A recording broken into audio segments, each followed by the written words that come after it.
हाँ।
हेलो।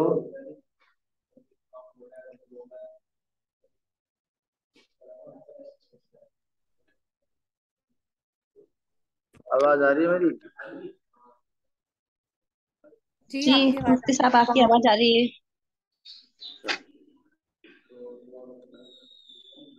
कल पढ़ा था आप लोगों ने?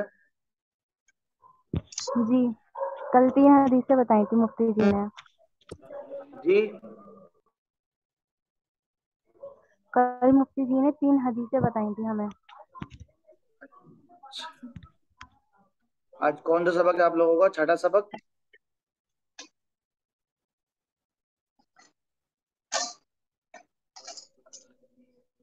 आज का जो सबक है आप लोगों का, कौन सा सबक है? क्योंकि 3 4 दिन मैंने क्लास नहीं ली थी, इसलिए थोड़ा सा कंफ्यूज हूँ।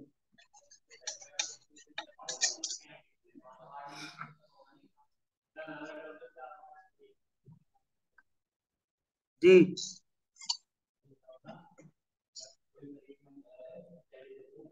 3 हदीसों से पहले मुफ्ती जी ने हमें गुस्ल के बारे में बताया था, मतलब सुन्नत है, फर्ज है और मुस्तहब है, और किन किन चीज़ों से फर्ज हो जाता है और कैसे सुन्नत है, ये सब हमें बताया था 3 हदीसों वाली क्लास से पहले।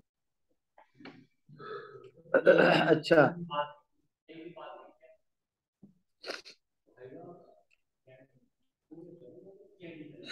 ये जो सबक था, छठा सबक, आप लोगों को पढ़ा दिया था मैंने क्या? जिसमें जिक्र की फजीलत बताई थी और शिर्क का बयान उसके अंदर बताया था।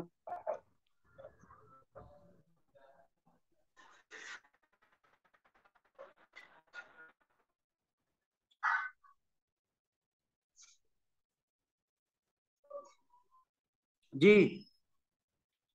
जिसमें जिक्र की फजीलत और शिर्क का बयान था, वो सबक पढ़ चुके थे आप लोग? नहीं। जी।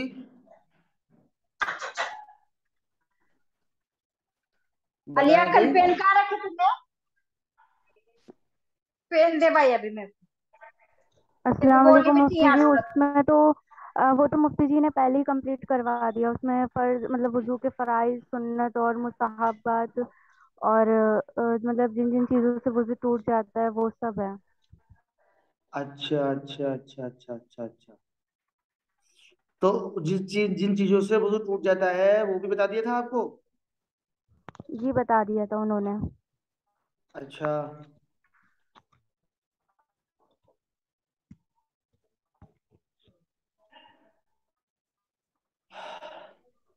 और ये बताया था क्या कि अल्लाह ताला का अदल और इंसाफ के बारे में, या गुस्ल की किस्में हैं, सुन्नत, मुस्तहब, और किन ये किन सब चीज़ों से कंप्लीट गुस्ल करवा दिया है मुफ्ती जी ने। बता दिया था? जी ये सब जी। कंप्लीट हो चुका है। अच्छा। तो फिर ये बताया था क्या, 5 बातों का इल्म अल्लाह ही को मालूम है, ये बताया था क्या? नहीं। जी जी। नहीं, ये नहीं बताया। नहीं नहीं। ये नहीं बताया है। अच्छा। बाकी रुखसत करते वक्त की दुआ? रुखसत? जी ये भी नहीं बताई है। नहीं। रुखसती सर, कैसे मतलब मौते के टाइम पे या वैसे? नहीं, बस सिर्फ रुखसत करने की दुआ है, यानी कि जब हम किसी मेहमान को अपने घर से रुखसत करते हैं उसकी दुआ। ओके ओके, नहीं नहीं नहीं बताया जी। बाकी ये फर्ज किस किस वजह से फर्ज गुस्ल फर्ज होता है, ये बताया था, जी जी जी। जी जी बता दिया था। जी जी जी। जी। जी बता दिया था।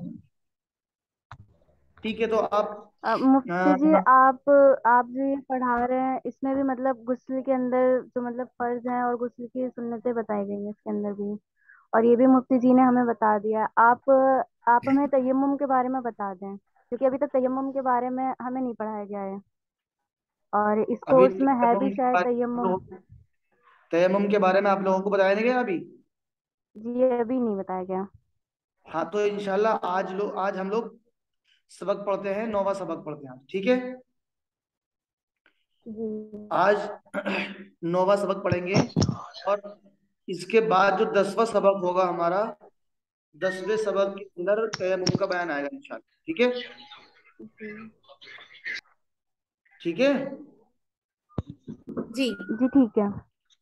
हाँ, देखिए।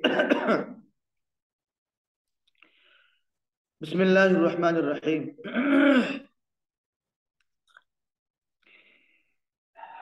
इन्नल्लाह इंदहु इल्मुस्साअ व युनज़्ज़िलुल गैस व यअलमु मा फिल अरहाम व मा तदरी नफ्सुम माज़ा तक्सिबु गदा व मा तदरी नफ्सुम बिअय्यि अर्ज़िन तमूत इन्नल्लाह अलीमुन खबीर। ये कुरान करीम की कुछ आयत हैं, और इन आयत का तर्जुमा सुनने से पहले और इनका मतलब समझने से पहले हमें एक बात याद रखनी चाहिए। ये जो हम क्लास अटेंड करते हैं और कर रहे हैं, और ये जो हमें सबक पढ़ाया जा रहा है, और ये जो हमारा कोर्स सिरात मुस्तकीम जो कोर्स है, इसके अंदर बुनियादी 5 बातें हैं। तो सबसे पहले कुरान करीम के बारे में इसमें बताते हैं। कुरान करीम से अहकाम, अल्लाह ताला कुरान करीम की आयतों से, या अल्लाह तबारक व तआला अपने कलाम से क्या कहना चाहता है, और क्या आगे लोगों को मैसेज देना चाहता है, ये अल्लाह तबारक व तआला कुरान करीम के ज़रिए हमें बताते हैं। तो उसमें जो हमारा सिरात मुस्तकीम कोर्स है, इसके अंदर सबसे पहले कुरान करीम पढ़ाया जाता है, यानी कुरान करीम से जो अल्लाह के अहकाम निकलते हैं वो हमें बताए जाते हैं और समझाए जाते हैं। उसके बाद कुरान के बाद जो नंबर आता है वो हदीस का नंबर आता है। फिर उसके बाद हमें हदीस शरीफ की फजीलत बताई जाती है, और हदीस शरीफ को सुनाने के बाद उसके अंदर भी आप अलैहिस्सलातु वस्सलाम ने क्या हुक्म दिया है, या आप अलैहिस्सलातु वस्सलाम ने अपनी उम्मत को क्या सबक दिया है, क्या मैसेज दिया है और क्या पैगाम दिया है, वो हमें हदीस के जरिए बताया जाता है। उसके बाद तीसरा नंबर आता है, अकीदे के बारे में बात करते हैं। चूंकि इंसान की सबसे बुनियादी चीज जो है वो अकीदा है। अगर इंसान का अकीदा दुरुस्त होगा, अकीदा किसे बोलते हैं? अकीदा कहते हैं दिल से किसी बात का यकीन कर लेना, मुकम्मल यकीन कर लेना, उसे हम अकीदा बोलते हैं।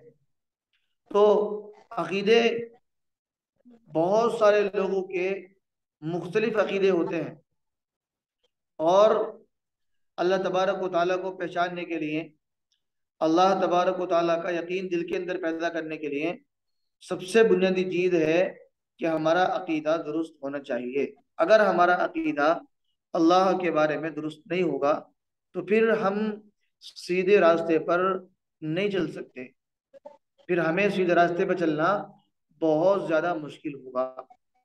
तो इसलिए हमें तीसरे नंबर पर अकीदे के बारे में बताया जाता है।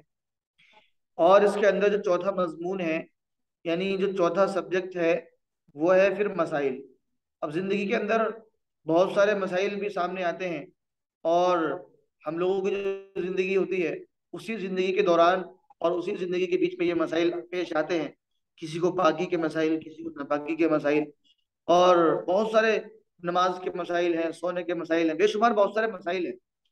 तो ये सारे हमारे मसाइल जो सामने आते हैं, उन मसाइलों को किस तरीके से हल करना है और किस मसले पर क्या अमल करना है, वो हमें चौथे सब्जेक्ट में बताया जाता है। और पांचवा जो सब्जेक्ट है हमारा, वो पांचवा सब्जेक्ट जिसमें दुआ का है। रोजाना एक दुआ। दुआ क्या है? दुआ हमारी जो रोजाना की, रोजमर्रा की दुआएं होती हैं, खाने खाने की दुआ, खाना खाने के बाद की दुआ, और जो रोजमर्रा काम आने वाली चीजें होती है, मसलन सफर की दुआ है, रोजाना सफर में जाना होता है, अक्सर इंसान सफर में जाते हैं। और सोने की दुआ है, रोजाना आदमी सोता है, और सोने के उठने के बाद की दुआ है, बैतुल खला जाने की दुआ है, बैतुल खला से बाहर आने की दुआ है। ये रोजमर्रा की जो दुआएं होती हैं, इन दुआओं को भी याद कराया गया है इस मजमून के, इस पूरे कोर्स के अंदर। जो पांचवा सब्जेक्ट है, वो हमारा दुआ है। इसलिए हमें इन पांच बातों का रोजाना ख्याल रखना बड़ा जरूरी है, कि पहले हमें कुरान से बताया जाता है, फिर हदीस बताई जाती है, उसके बाद अकायद बताए जाते हैं, फिर उसके बाद में मसाइल का नंबर आता है, फिर उसके बाद में दुआ का नंबर आता है। ये पांच चीज हो गई। ठीक है, इतनी बात समझ में आ गई? जी। जी आ गई। जी। उसके आगे चलते हैं। कुरान करीम के बारे में जो कुरान करीम की आयत पढ़ी थी, इन्नल्लाह इंदहु इल्मुस्साअ, दुनिया के अंदर बहुत सारे इंसान कितनी सारी चीजों का दावा करते हैं। अपने अंदर इल्म का दावा करते हैं बहुत सारे लोग, कि हमें इन चीजों का इल्म है, हमें इस बारे में इल्म है। लेकिन इसको अल्लाह तबारक व तआला फरमाते हैं कि पांच बातों का इल्म अल्लाह ही के पास है।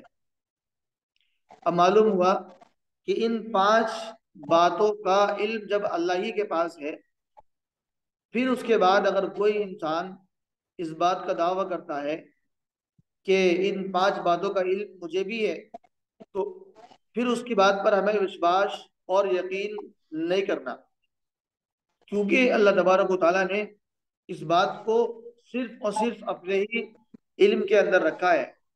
वो पहली बात क्या है? इन्नल्लाह इंदहु इल्मुस्साअ।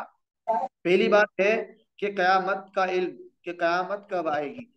अभी कयामत का किसी को भी इल्म नहीं है कि कयामत कब आएगी।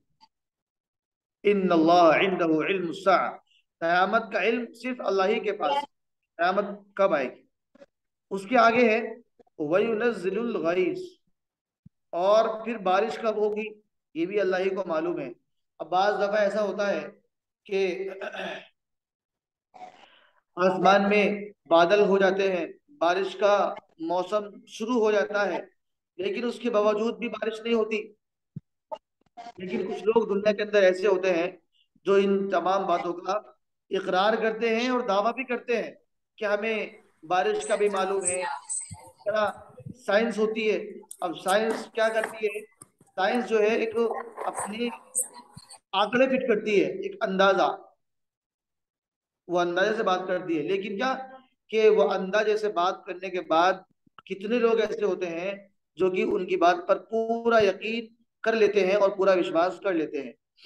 जबकि अल्लाह तबारक व तआला की बात पर यकीन होना चाहिए कि हाँ, अल्लाह तबारक व तआला ने जो कहा है वो हक और सच कहा है। इसके अलावा किसी दूसरे इंसान के अंदर अगर कोई दूसरा इंसान इन बारे में कोई बात करता है, तो वो फिर इसके अंदर गलत कर रहा है। तो इसका हमें ये यकीन रखना है कि इन तमाम बातों का इल्म अल्लाह ही को मालूम है। कयामत कब आएगी और बारिश कब होगी, वही नज़िलुल गईस, बारिश कब होगी। और आगे फरमाया वयअलमु मा फिल अरहाम, वयअलमु मा फिल अरहाम, और माओ के रहमों में क्या है, माओ के रहमों में क्या है, फरमाया आगे। और आगे फरमाया वमा तदरी नफ्सुम माजा तक्सिबु गदा, और कोई नफ्स नहीं जानता कि वो कल को क्या करेगा। कितनी बातें हो गई? 4 बातें हो गई। तीसरी क़यामत हदीस कब कौन आएगी? सी है मुफ्ती साहब, वापस बताएं। जी, तीसरी हदीस कौन सी बताई आपने, वापस बताओ तो। अभी तीसरी हदीस बात नहीं बताई बताई ना है। आपने। नहीं नहीं, अभी आपने नंबर एक, तीसरी बात तो बताई ना। नंबर एक, हम्म, क़यामत कब आएगी। नंबर 2, बारिश कब होगी। नंबर 3, माओ के रहमों में क्या है। ये 3 बातें हो गई। ठीक है। जी। कयामत कब आएगी, बारिश कब होगी, और माओ के रहमों में क्या है। और आगे फरमाया कि कोई नफ्स यानी कोई इंसान नहीं जानता कि वो कल को क्या करेगा। और आगे फरमाया और कोई शख्स नहीं जानता कि किस जमीन में वो मरेगा, बेशक अल्लाह ताला, बेशक अल्लाह जानने वाला और बाखबर है। यानी इन तमाम बातों को सिर्फ और सिर्फ अल्लाह ही जानते हैं। इन तमाम बातों का इल्म अल्लाह ही को मालूम है। अब कितने सारे लोग होते हैं जो इस बात को बोलते हैं कि तुम कल को क्या करने वाले हो, है ना। और फिर दूसरी चीज ये है कि इस चीज से इंसान डिप्रेशन के अंदर शिकार हो जाता है।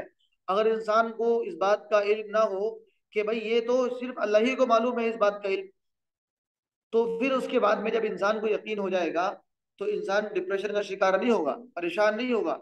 बाद मर्तबा क्या होता है, बाद मर्तबा होता यह है कि इंसान ने किसी चीज का प्लान बनाया कि मुझे कल कहीं सफर पे जाना है, कल मुझे कहीं कल मुझे कोई काम करना है, या कल मुझे किसी से मिलना है।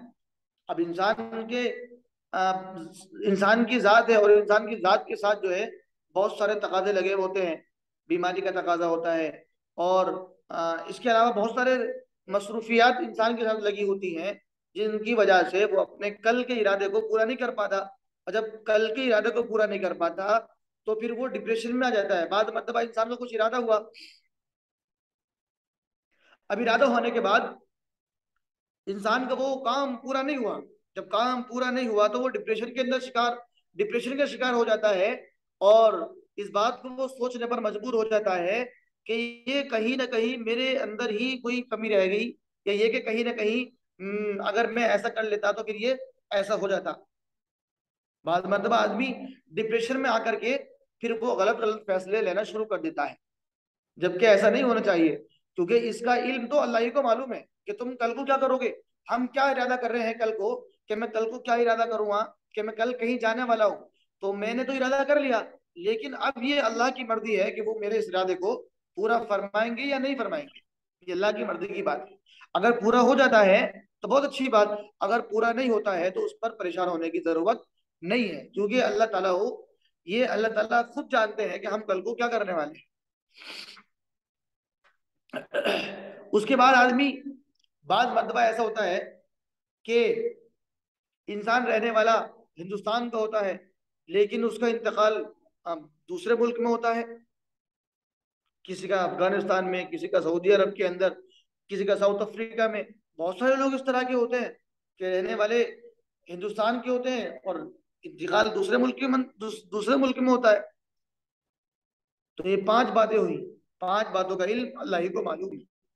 इसलिए अगर ये 5 बातों में से हमारे यकीन के अगर खिलाफ हो जाएं, अगर हमारे इरादे के खिलाफ हो जाती है, तो इस पर कोई परेशान होने की जरूरत नहीं है, क्योंकि इनकी हकीकत और इनका हकीकी इल्म अल्लाह ही के पास है। उसके आगे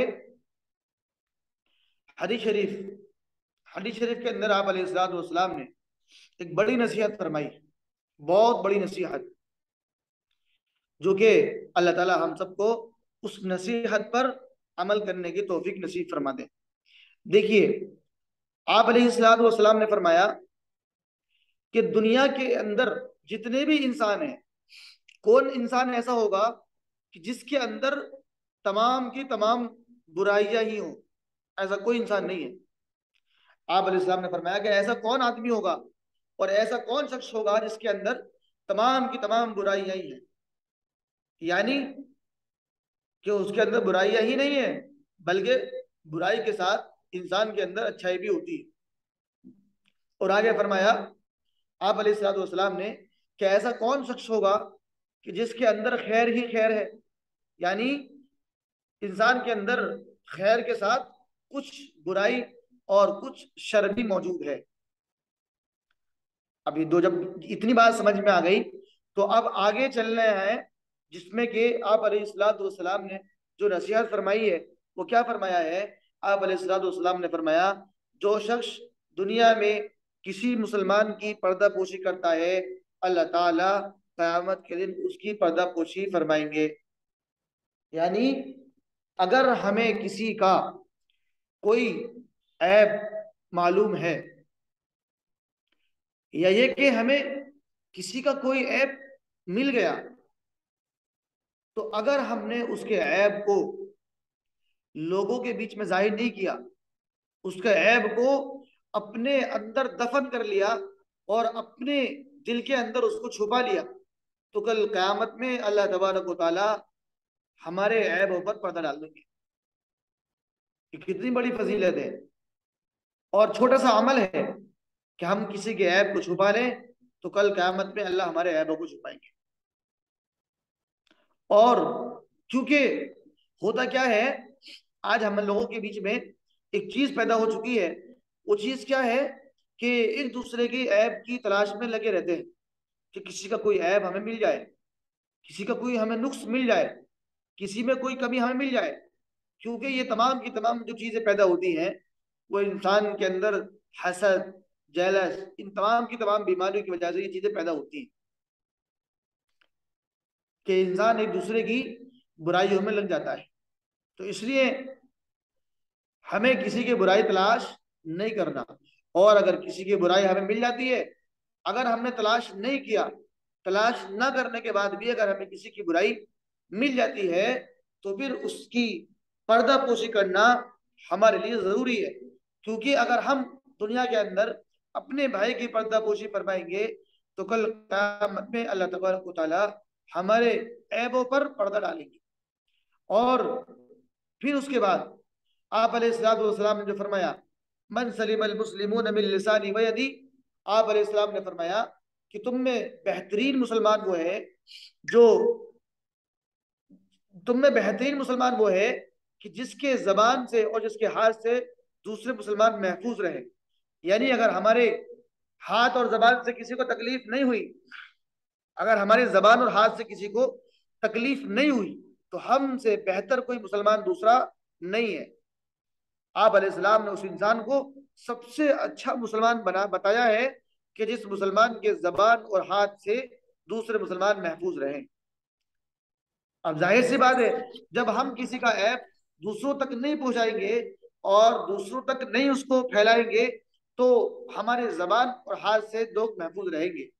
और अगर हमने ऐसा नहीं किया, हमने किसी का ऐब देखा या हमें किसी के ऐब का मालूम हुआ और हमने अपनी जबान से उसका ऐब लोगों में बयान कर दिया, तो फिर हमने अपनी जबान से उसको तकलीफ पहुंचाई,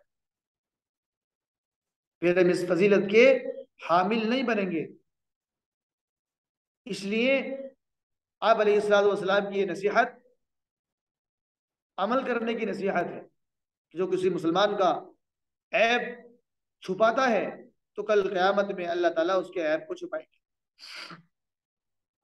उसके आगे अल्लाह तबारक व तआला मुसब्बबुल अस्बाब है। हर चीज का वजूद और आदम अल्लाह के कब्ज़े कुदरत में है। हर चीज की कैफियत, खासियत और उसकी तासीर का होना और न होना भी उसी के एतबार से। वो मुसब्बबुल अस्बाब है। कायनात के असबाब उसी की मखलूक है। कायनात के जो असबाब हैं, जो कायनात में होता है, यानी जमीन में, आसमान में, बादलों में, चांद सितारों के अंदर और हवाओं में, दरियाओं में जो कुछ भी होता है, ये तमाम की तमाम जो चीजें हैं, ये अल्लाह की मखलूक हैं, और मखलूक जो होती है वो खालिक के कब्जे में होती है। और अल्लाह तबारक व तआला ने इस पूरी की पूरी कायनात को अपनी कुदरत से पैदा फरमाया है, और अपनी कुदरत से पैदा फरमाकर अल्लाह ने इसको अपने कब्जे में ही रखा है। ऐसा नहीं है कि अल्लाह ने अपनी कुदरत से पैदा फरमा दिया और उसके बाद में इसको अपने कब्जे से हटा दिया, अपने कब्जे से बाहर कर दिया, ऐसा नहीं है। बल्कि अपनी ही कुदरत से पैदा किया है और अपनी ही कुदरत में उसको रखा है। अल्लाह ताला जैसा चाहते हैं, जब चाहते हैं, अपनी कायनात के अंदर रद्दो बदल करते हैं, तसर्रुफ करते हैं। और असबाब के पैदा करने वाले अल्लाह हैं। इसलिए जब हम किसी काम को शुरू करें, जब हम कोई काम शुरू करें या किसी काम के शुरू करने का इरादा करें, तो असबाब तो हमें इख्तियार करना है, असबाब तो हमें इख्तियार करना है, लेकिन उन असबाब को मुकम्मल करना और उन असबाब पर कामयाबी का देना, ये अल्लाह के कब्जे के अंदर है। असबाब इख्तियार करना ये हमारे जिम्मेदारी में है, और असबाब इख्तियार करने के बाद कामयाबी का दायरा ये अल्लाह की मर्जी के मुताबिक है और अल्लाह के कब्जे कुदरत के अंदर है। ऐसा नहीं है कि हमने कोई असबाब इख्तियार कर लिया और असबाब इख्तियार करने के बाद 100% हमें उसके अंदर कामयाबी मिलेगी मिलेगी, ऐसा नहीं है। बाज मर्तबा कामयाबी मिल भी जाती है और बाज मर्तबा कामयाबी नहीं मिल पाती, क्योंकि कामयाबी के देना वो अल्लाह की मर्जी के मुताबिक है।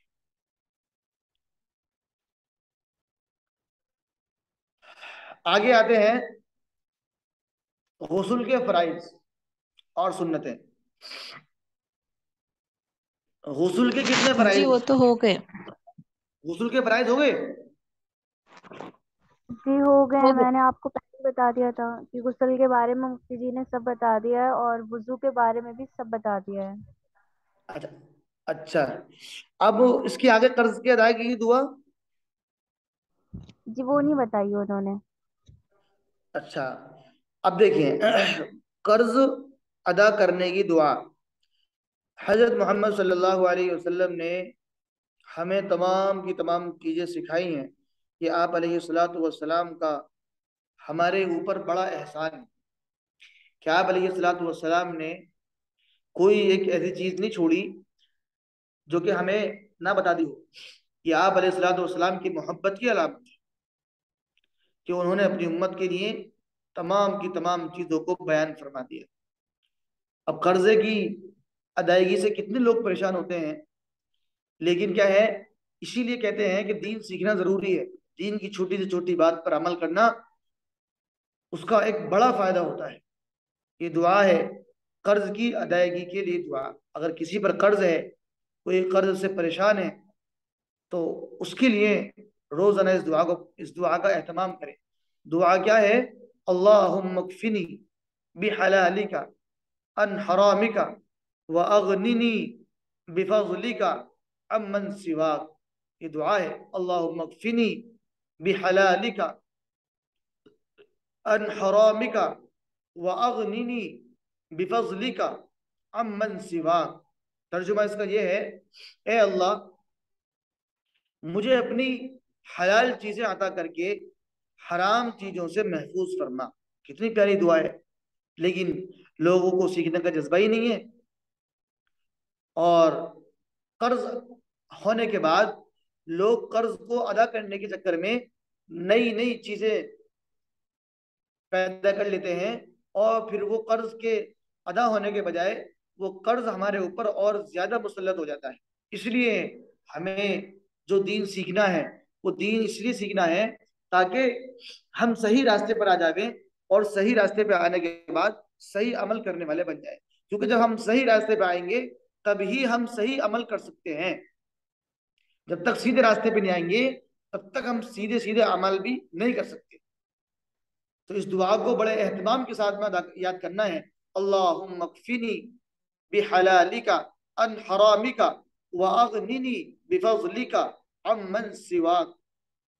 इसका तर्जुमा एक बार और सुन लें कि ए अल्लाह मुझे अपनी हलाल चीजें अदा कर और हराम चीजों से मेरी हिफाजत फरमा।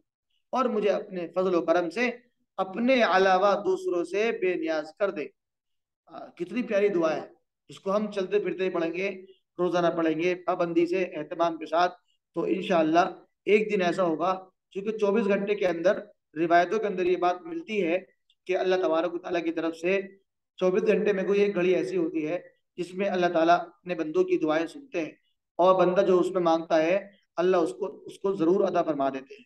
इसलिए ज्यादा से ज्यादा इसको दुआ को पढ़ा करें कि अल्लाह मुझे हलाल रोज़ी अदा फरमा और हराम से मेरी हिफायत फरमा, और किसी के सामने मुझे हाथ फैलाने वाला ना बना, अपने सामने हाथ फैलाने वाला। कितनी प्यारी दुआ है, इसको याद कर लेंगे सब। ठीक है, समझ आ गया सबको? जी। जी। जी मुफ्ती साहब। कुछ मालूम करना है किसी को? एक बार और जी दुआ मुफ्ती पढ़ जी। दीजिए ना, मैं लिख लेती हूँ जी, थोड़ा। एक बार और दुआ पढ़ दीजिए, मैं लिख लेती हूँ। अल्लाहुम्मा क़फ़िनी,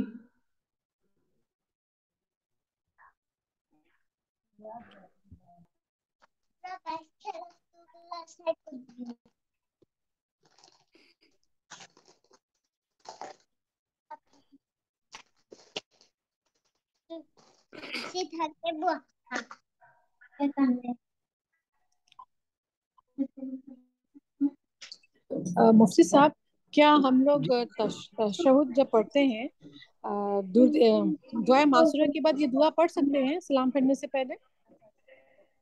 नफलों में पढ़ सकते हैं, नफलों में, जी क्या बोला? आगे बताइए। नफलों में पढ़ सकते हैं, नफलों में।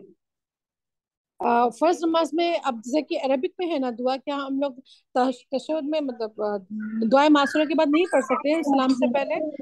नहीं नहीं नहीं, जी आगे बोलिए। अल्लाहुम्मा मगफिरली। अल्लाहुम्मा ग़फ़िरली नहीं है, अल्लाह दुआ है अल्लाहुम्मा क़फ़िनी, काफ है काफ, अल्लाहुम्मा क़फ़िनी। अल्लाहुम्मा मगफिनी। जी, अच्छा, अल्लाह ओ मगफिनी, अल्लाह ओ मुफ्ती मगफिनी। साहब, जी, मुफ्ती साहब आप है ना दुआ व्हाट्सएप में डाल दो ना, तो हम सब लिख लेंगे। जी अच्छा, बताइए, अल्लाहुम्मा मगफिनी, उसके बाद बिहलालिका, जी मेरे पास इस दुआ का स्क्रीनशॉट है, मैं आपको दे दूंगी। हलाली मेरे पास का। है इस दुआ का स्क्रीनशॉट। छोटी काफ है अगर या किसी बड़ी काफ? बिहलालिका छोटी काफ, छोटी काफ जी। बी हलाली का। अन हरामिका, अनहरा निका, इसमें भी अन छोटी काफ। हरामी, हाँ अन हरामिका, जी, अनहरा निका। ओ व हराम, अगनिनी, हरामी का ना। जी, हरामी का जी। उसके बाद व अगनिनी,